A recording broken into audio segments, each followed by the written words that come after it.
The great অনিরূপ কি এমন দেখেছে কে জানে।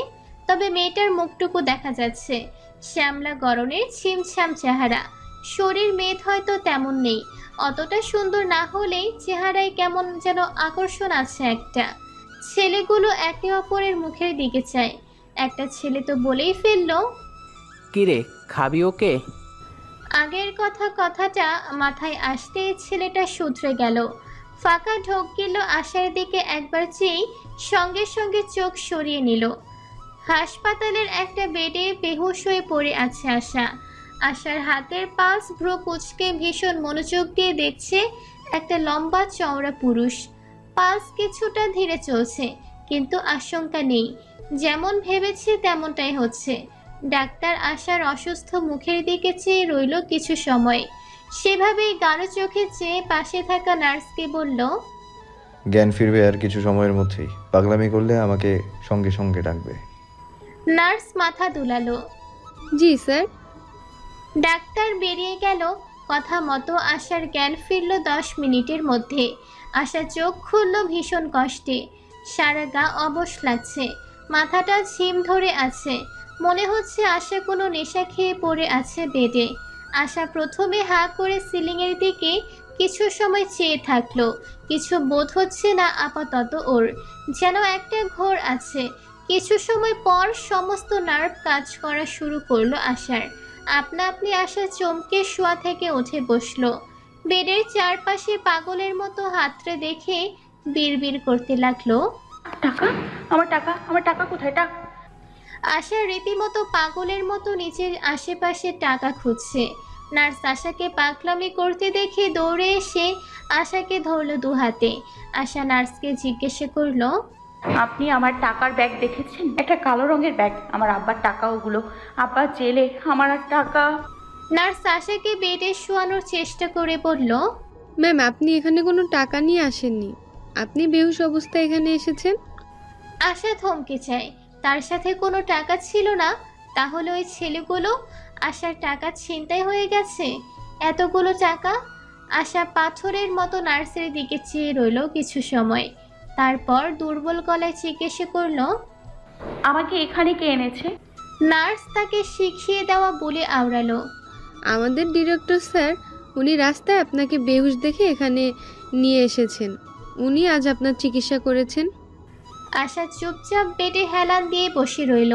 কে বলবে বুঝতে পারছে না। ওই টাকাগুলো আশার সম্বল ছিল, এখন মরে গেলেও আশার অকাত নেই এতগুলো টাকা একসঙ্গে জোগাড় করার। 70,000 টাকার জোগাড় করা মুখের কথা না।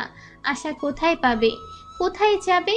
বাড়ি বিক্রিও করতে পারবে না, কারণ বাড়ি একা রহমান সাহেবের না, আশাদের চাচার অংশ আছে বাড়িতে। চাচা কিছুতেই বাড়ি বিক্রি করতে দিবেন না। কি করবে আশা? আশা আশপাশ খুঁজে নিজের মোবাইল খুঁজলো, সেটাও পেল না। মোবাইল নিয়ে গেছে ওই হারামজাদাগুলো। রাগে আশার গা রিরি করছে, শুধু ইচ্ছে করছে হাসপাতালের সব কিছু ভেঙে তছনছ করে ফেলতে। নার্স কিছু সময় শান্ত আশাকে দেখলো, তারপর নরম গলায় বলল, আপনার খাবার রাখা আছে, খেয়ে নেবেন, খেয়ে ওষুধ নিতে হবে আপনার। আশা দূরে টেবিলের উপর ঢেকে রাখা খিচুড়ির প্লেট দেখে ছোট্ট করে শ্বাস ফেলল। তারপর নার্সের দিকে চেয়ে দুর্বল গলায় বলল, আমি আপনাদের ডিরেক্টর স্যারের সঙ্গে দেখা করতে চাই, যে আমাকে এখানে এনেছেন। নার্স মাথা দুলালো। আমি ডাকছি স্যারকে। নার্স চলে গেল। আশা বেডে হেলান দিয়ে চুপচাপ সামনে তাকিয়ে রইল। চোখগুলো তার শান্ত নদীর মতো স্থির, টলমলে। একটু পর কেবিনের দরজায় টোকা পড়ল, একটা দুটো, তারপর শেষ টোকা। আশা স্বাভাবিক হওয়ার চেষ্টা করে গায়ের হিজাব ঠিক করে বলল, আসুন। একজন সাদা অ্যাপ্রন পরা ডাক্তার ভেতরে ঢুকলো। আশার সামনে থেকে নজর সরিয়ে লোকটার দিকে তাকালো। মুহূর্তেই চমকে গেল ও। লোকটাকে চেনে আশা। ওর চোখ দুটো বিস্ময়ে মোটা মোটা হয়ে গেল। নিজের অজ্ঞাতেই বিড়বিড় করলো, অনিরূপ। অনিরূপ ক্রূর হাসলো। এগিয়ে এসে আশার পাশে চেয়ারে বসে অবাক বিস্মিত আশাকে চোখ ভরে দেখতে থাকলো। আশা ফাঁকা ঢোক গিলে শুষ্ক ঠোক জিবা দিয়ে ভিজিয়ে দুর্বল গলায় বলল, আপনি আপনি আমাকে এখানে? অনিরূপ হালকা হাসলো। চেয়ারে হেলান দিয়ে পা দুটো আরাম করে ছাড়িয়ে দিয়ে বলল, হ্যাঁ আমি এনেছি। তুমি বেহুশ পড়েছিলে রাস্তায়। আশা শোনে। তারপর হঠাৎ অনিরূপের দিকে চেয়ে একটা ছোট্ট হোপ পেয়ে বসে ও চোখে মুখে উচ্ছ্বাস নিয়ে বলে, আপনি আমার পাশে কোনো টাকার ব্যাগ দেখেছেন? একটা কালো রঙের ব্যাগ। অনিরূপ কিছু সময় আশার চোখে মুখে লেগে থাকা খুশির দিকে চেয়ে থাকে। আশা কতটা উচ্ছ্বাস নিয়ে অনিরূপের দিকে চেয়ে আছে।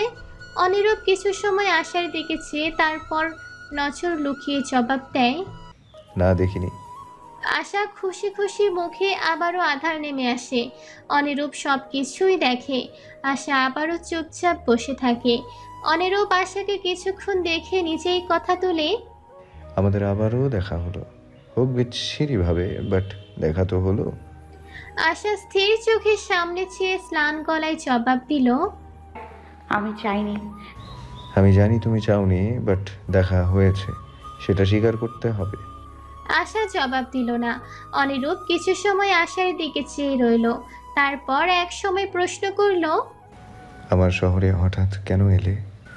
ছেড়েই তো এসেছিলাম তোমাকে, তোমার ওই অজপাড়া গায়ে।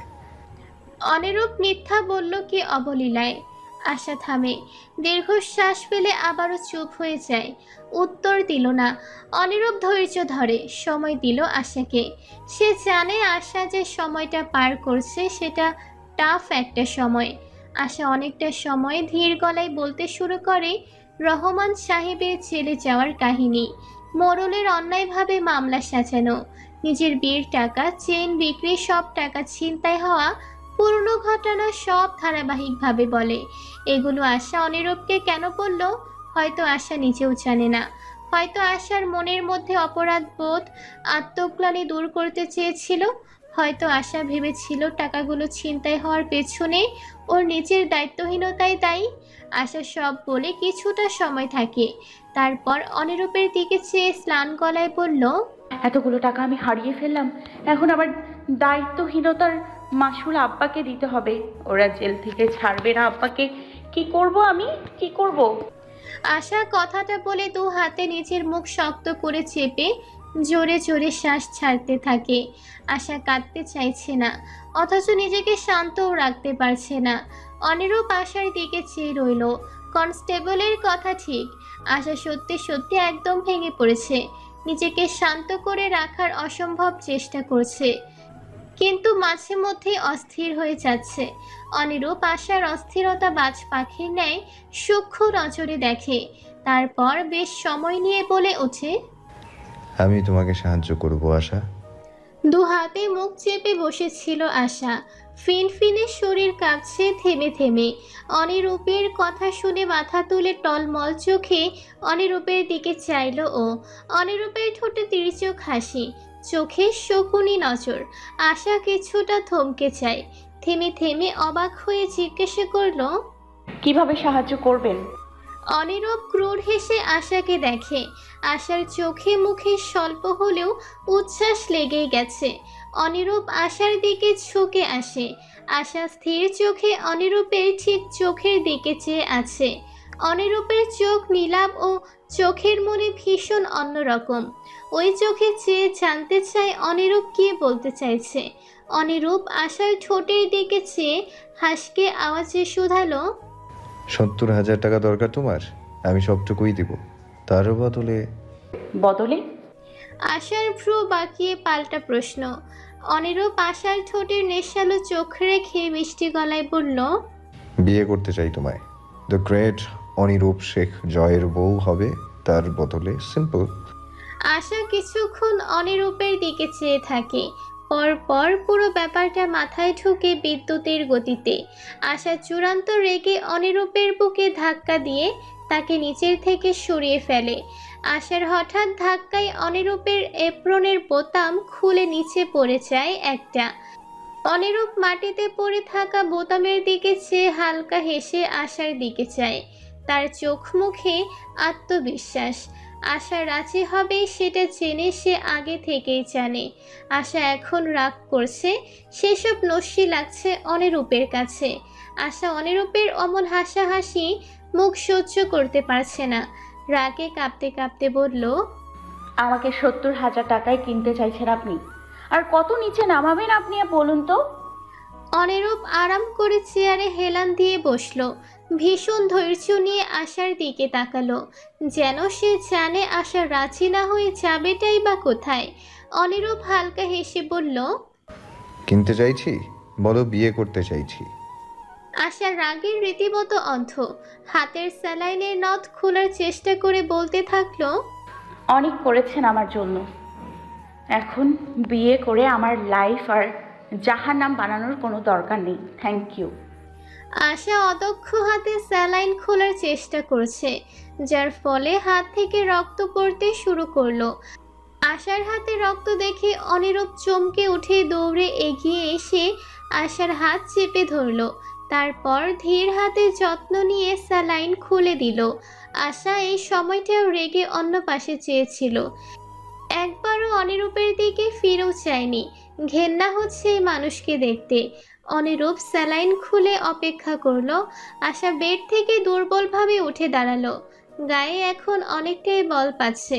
আশা অনিরূপের দিকে চেয়ে তেজি কণ্ঠে বলল, এই যে ছেড়ে যাচ্ছি, এই জীবনে যেন আপনার মুখটাও আর না দেখি। এটুকু দয়া আমার উপর দেখালেই আমি খুশি হব। আশা কথাটা বলে বেরিয়ে যেতে চায় হাসপাতাল থেকে। হঠাৎ পেছন থেকে অনিরূপ ভ্রু কুঁচকে বলে বসে, হাসপাতালের বিল মিটিয়ে তারপর যেও। আশা চমকে পেছনে অনিরূপের দিকে চায়। অনিরূপের ঠোঁটে সাধারণ হাসি, যেন সে হাসছে আশার অসহায়ত্বের উপর, আশা দুর্ভাগ্যের উপর। আশা থামে, ফাঁকা ঢোক গিলে জিজ্ঞাসা করলো, বিল কত এসছে? অনিরূপ গা ছাড়া ভাবে বলল, রিসিপশন থেকে জেনে নিও। আমার পেশেন্ট আছে। তোমার পেছনে আর সময় নষ্ট করার মতো সময় আমার হাতে নেই। আসি আমি। অনিরূপ আশাকে পাশ কাটিয়ে দরজা দিয়ে বেরিয়ে গেল। কথায় আছে না, হাতে কাদায় পড়লে চামচিকাও লাথি মারে। হয়তো আশা জানেই না সে নিজে থেকেই নয়, বরং দ্য গ্রেট অনিরূপের ষড়যন্ত্রে কাদায় পিছলে পড়েছে। আশা চুপ থাকলো কিছু সময়, কিছুই বলল না। তারপর দীর্ঘশ্বাস ফেলে রিসেপশনের দিকে হাঁটা ধরলো। রিসেপশনে গিয়ে শুনে 4 ঘন্টা বিল এসেছে, 7,000 টাকা। এ কথা শুনেই আশার রীতিমতো হম্বি তম্বি শুরু করলো। এতটুকু সময়ে এতটা বিল, অরাজকতা হচ্ছে। আশা রিসেপশনের মেয়েটাকে জিজ্ঞাসা করলো, এত বিল কেন আসবে? আপনার হাসপাতাল চালান নাকি ডাকাতি করেন? রিসেপশনিস্ট বলল, এটা ভিআইপি হসপিটাল ম্যাম, এটুকু আসবেই। আশা আর কথা বাড়ালো না। এত টাকা দেওয়ার সাধ্য তার এখন একটুকুও নেই। হাতে 1 পয়সাও নেই, দিবে কিভাবে? 7,000 টাকা। আশা থামলো, জোরে জোরে নিঃশ্বাস ফেলে বলল, আমি একটা কল করতে চাইছি। রিসেপশনিস্ট আশার দিকে তাকালো। স্যারের জন্য এই মিষ্টি মেয়েটা এতটা দুর্দশা পোহাতে হচ্ছে, ওর মায়া হচ্ছে। এখন আশার উপর রিসেপশনিস্ট নিজের ফোনটা এগিয়ে দিয়ে বলল, কথা বলুন, আমার ফোনে বেশি ব্যালেন্স নাই, অল্প সময় কথা বলতে পারবেন। আশা কৃতজ্ঞতার দৃষ্টিতে তাকালো মেয়েটার দিকে। হাসার চেষ্টা করে মেয়ে থেকে ফোন নিয়ে সোফায় বসলো। প্রথম কলটাই নিধিকে করলো। অবাধে নিধি কল করলে আশা বলল, আপা আমি আশা বলছি। নিধি অবাক। আশা, আশা, তোকে আমি কতবার কল করেছি, তোর ফোন কোথায়? বারবার বন্ধ দেখাচ্ছে কেন? তুই ঠিক আছিস তো আশা? আশা থামে, ক্লান্ত গলায় জবাব দিল, আব্বাকে বোধহয় বাঁচাতে পারবো না আপা। নিধি হতভম্ব হলো, ভয়ে আতঙ্কে বলে বসলো, মানে ওরা আব্বাকে আঘাত করেছে? তোর টাকা জোগাড় হয়েছে আশা? আশা জবাব দিল, না, আমি পারিনি আপা। হাঁপাতে হাঁপাতে বলল আশা। নিধির মনে হলো দিলটা কেউ কামড়ে ধরলো। আতঙ্ক নিয়ে বলল, মানে তুই তো বললি তোর কাছে সব টাকা আছে, এখন টাকা কোথায়? চিন্তাই হয়ে গেছে। লম্বা লম্বা নিঃশ্বাস ফেলে জবাব দিল আশা। কি চিন? নিধি চুপ হয়ে যায়। আশা থামে, গলাটা চলছে আশার, কথা বলতে পারছে না। পানি পিপাসা পাচ্ছে বড্ড। আশা থেমে থেমে বলল, আপা বাড়িটা বিক্রি করা যায় না কোনোভাবে? তুমি একবার কথা বলবে চাচার সাথে? নিধি শুনে, তারপর দীর্ঘশ্বাস ফেলে বলল, চাচাকে কল করেছিলাম আমি, পুরো কথা না শুনে গালাগাল দিয়ে ফোন কেটে দিয়েছে। আশা কি বলবে, শরীরের সঙ্গে মনটাও এবার একদম দুর্বল হয়ে আছে। আশার কথার মধ্যে নিধি বলল, আমাদের হাতে আর কিছুই নেই আশা, আব্বার জামিন করার জন্য অনেক টাকা প্রয়োজন, কমপক্ষে 50,000, ওগুলোও তো তুই হারিয়ে ফেললি। আশা কিছুই বলল না, ধীরে আওয়াজে বলল, আমি দেখছি কি করা যায়, তুমি চিন্তা করো না। আমার জন্য একটু দোয়া করিও আপা, আল্লাহ যেন আমাকে সঠিক পথ দেখায়। আশা কল কাটে। রিসেপশনিস্ট মেয়েকে তার ফোন দিয়ে সোফায় বসে থাকে চুপচাপ, কিছু একটা ভাবছে, গভীর কোনো সিদ্ধান্ত নিচ্ছে। মুখটা দু হাতে চেপে মাথা নিচু করে আছে। আশেপাশের লোকেরা যে আসছে, আশার দিকে একবার হলেও চোখ পড়ছে। মেয়েটা কি, কিসের এত দুঃখ তার? আশা এলোমেলো আজ, পুরোপুরিভাবে অবিন্যস্ত করে ছেড়েছে অনিরূপ ওকে। অনিরূপ কম্পিউটারের সামনে বসে আশাকে দেখে চলেছে। মেয়েটা হারবে না জানে অনিরূপ, কিন্তু অনিরূপ চায় আশা হেরে যাক। আশা হারলেই অনিরূপের জিত। আর এই হার জিতের খেলায় অনিরূপ বুঝল না কতটা বিশ্রীভাবে সে আশাকে ভেঙে চুরে দিয়েছে। অনিরূপ বাঁ পাশের বুকে হাত চেপে চেয়ারে হেলান দিয়ে বিড়বিড় করে, পোর আশা, না আশা বলি, জেদ করে নিজেই নিজের সর্বনাশ ডাকলে, আমি অনিরূপকে ডাকলে। কিন্তু জেনে রাখো, তুমি একটা দুর্দান্ত চতুর মেধার স্বামী পেতে যাচ্ছ। অনিরূপ কেবিনে বসে আজকের কিছু রিপোর্ট দেখছে। সামনে বসা তাদের হাসপাতালের মার্কেটিং ম্যানেজার। অনিরূপ রিপোর্টে একবার চোখ ঘুরিয়ে নিয়ে বলল, রিপোর্ট করার সংখ্যা বাড়াও, আর প্রতিটা স্টেটে এখন থেকে 600 টাকা এক্সট্রা চার্জ করবে। ম্যানেজার থমথমে চেহারায় মতামত দিল, স্যার, একজন রুগী এত টাকা কিভাবে দিবে? এমনিতেই আমাদের হাসপাতালের সব কিছুর জন্য টাকা অনেক বেশি চার্জ করা হয়েছে, রুগী হারাবো আমরা এমন করলে। অনিরূপ রিপোর্ট থেকে চোখ তুলে আর চোখে ম্যানেজারের দিকে তাকালো। ওই চোখে যেন লেখা, আর একটা বাড়তি কথা বললে চাকরি ফুরুত। ম্যানেজার অমন পাখির চাউনি দেখে সঙ্গে সঙ্গে মুখটা ফ্যাকাশে করে বলল, সরি স্যার, আমি ইনস্ট্রাকশন দিয়ে দিব। অনিরূপ আর কিছুই বলা লাগলো না, চুপচাপ থেকে বাকি রিপোর্ট দেখতে থাকলো। তাদের কথার মধ্যে দরজায় টোকা পড়লো। অনিরূপ রিপোর্টের দিকে চেয়ে ভেতরে থেকে মৃদু হেসে বলল, আসো। আশা। আশা দরজা খুলে ভেতরে ঢুকলো নত মুখে। অনিরূপ আশাকে দেখে তীর চোখ হাসলো। ম্যানেজারের দিকে চোখ দিতেই ম্যানেজার আশার দিকে একবার চেয়ে উঠে দাঁড়ালো। অনিরূপকে, আসছি স্যার। কথাটা বলে সুরসুর করে বেরিয়ে গেল অনিরূপের ব্যক্তিগত কেবিন থেকে। আশা এখনও দাঁড়িয়ে আছে। অনিরূপ রিপোর্টটা রাখলো টেবিলে, চেয়ারে হেলান দিয়ে তার ইজি চেয়ার পেছন থেকে ঝুঁকে গেল। অনিরূপ তার সামনের চেয়ারে দেখিয়ে বলল, বসো। আশা চুপচাপ বসলো চেয়ারে। অনিরূপ পানির গ্লাসে এগিয়ে দিল। আশা গ্লাসটা হাতে নিল। তারপর কিছু সময় পর পানি না খেয়ে গ্লাস থেকে আবার জায়গায় রেখে দিল। অনিরূপ আশাকে দেখতে থাকে, ঠোঁটে এখনো তার উপহাসের হাসি লেপ্টে আছে। আশা কিছুক্ষণ পর থেমে থেমে বলল, আমি রাজি। অনিরূপ শোনে, ভ্রু বাঁকায়, তারপর ভুলে যাওয়ার অভিনয় করে বলে, কি সাহায্য? ওটার মেয়াদ শেষ। তখন বলেছিলাম তখন মেয়াদ ছিল, 2 ঘন্টা পর আমার মুড পাল্টে গেছে। আশা অনিরূপের এভাবে গিরগিটির মতো রূপ পাল্টে যেতে দেখে ভ্রু কুচকায়। চূড়ান্ত বিরক্ত হয়ে বলে, ঠিক আছে, আসছি আমি। কথাটা বলে সঙ্গে সঙ্গে চেয়ার থেকে ওঠার চেষ্টা করলে অনিরূপ দ্রুত উঠে টেবিলের ওপাশ থেকে আশার হাত চেপে ধরল। হাতে বাধা পড়ায় আশা চমকে ওঠে। অনিরূপের থেকে দ্রুত নিজের হাত ছাড়িয়ে নিয়ে ভ্রু কুচকে তাকায় অনিরূপের দিকে। অনিরূপ আশার তাকানো দেখে শুধরে নিজের হাত সরিয়ে নিয়ে সোজা হয়ে বসে বলল, আমি মজা করছিলাম, বসো বসো, কথা বলি। আশা তেরা চোখে অনিরূপকে পর্যবেক্ষণ করে। বেয়াদব লোক। আশার এমন একটা অবস্থায় এটা মজা করার সময়? কাণ্ডজ্ঞান নেই। আশা তবুও চুপচাপ বসলো। অনিরূপ বলল, বিয়ে করবে আমায়?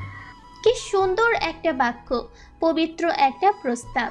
অথচ আশার কাছে এটা মোটেও পবিত্র মনে হলো না, বরং মনে হলো চূড়ান্ত বিষাক্ত একটা কথা। আশা বুকে পাথর চেপে মাথা দুলিয়ে জবাব দিল। অনিরূপ হাসলো, জয় শেষ অব্দি। আশা বলল, আমি চাই আমার বিয়ের কাবিনের টাকা 70,000 হোক, আমাদের বিয়ে। অনিরূপ ক্ষীণ কণ্ঠে শুধরে দিল। আশা শুনে বিরক্ত হয়, তবুও সহ্য করে যায়। অনিরূপ এক মুহূর্তে দেরি করলো না, সঙ্গে সঙ্গে একটা চেকবুক ড্রয়ার থেকে বের করে সেখানে 77,000 টাকা লিখে সই করে দিল। আশার হাতে চেক দেওয়ার আগে বলল, হ্যালো বন্ধুরা, পরবর্তী পার্ট খুব তাড়াতাড়ি আসবে, তো সবাই অপেক্ষায় থাকো। আর চ্যানেলটি যারা এখনো সাবস্ক্রাইব করোনি তারা পরবর্তী পার্ট দেখার জন্য চ্যানেলটি সাবস্ক্রাইব করে রেখো। ধন্যবাদ সবাইকে, আমাদের সাথেই থেকো।